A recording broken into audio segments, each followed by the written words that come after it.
Hello నమస్తే, welcome to Anantha TV.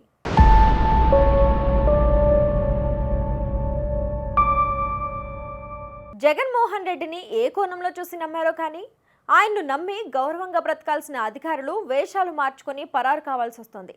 Liquor scam Vasudeva Reddy గుండు చేయించుకొని ఎవరికీ కనిపించకుండా ఎక్కడ దాక్కున్నారో కానీ ఎక్కడ అలికిడి వినిపించినా ఉలిక్కి పడుతూ ఉండడం మాత్రం ఖాయం. ఇక కోస్ట్ గార్డ్లో గౌరవంగా బ్రతికే వెంకటరెడ్డి షిప్లో పరాయి దేశం పోవాల్సి వచ్చింది. కోస్ట్ గార్డ్ ఉద్యోగికి ఈ కర్మ పట్టడానికి కారణమైన జగన్ను నమ్మడమే.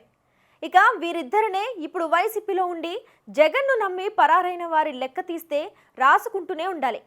ఇక పారిపోలేక పోస్టింగ్స్ లేక కేసుల పాలై అధికారుల సంగతి చెప్పాల్సిన పని లేదు. ఉజ్వలమైన భవిష్యత్తు ఉన్న వారికే పోస్టింగ్లు ఆశ చూపి అందరి జీవితాలని నాశనం చేశారు. అలా ఆశపడడం కూడా వారి తప్పే. కానీ తాను 30 ఏళ్ళు సీఎంగా ఉంటానని నమ్మించడంలో మాత్రం జగన్ సక్సెస్ అయ్యారు. ఇప్పుడు ఐఏఎస్, ఐపీఎస్, ఐఆర్ఎస్ ఇలా అందరూ జగన్ను నమ్ముకొని వచ్చిన వారంతా అవినీతి కేసుల్లో ఇరుక్కుంటున్నారు.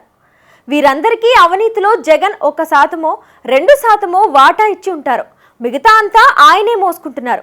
కానీ ఆయన మాత్రం సేఫ్గానే ఉన్నారు. మిగతా వారంతా పరారి కావాల్సి వచ్చింది. జగన్ రెడ్డి లాంటి అవినీతి పరుని నమ్ముకుంటే గౌరవమైన జీవితాలు కూడా రోడ్ల పడి పరువు పోగొట్టుకుని అజ్ఞాతంలో బ్రతకాల్సి వస్తుంది.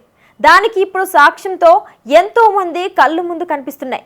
ఉజ్వలమైన భవిష్యత్తు ఉండాల్సిన శ్రీలక్ష్మి అనే అధికారిని అత్యంత ఘోరమైన పరిస్థితుల్లోకి వెళ్ళిపోతున్నారు.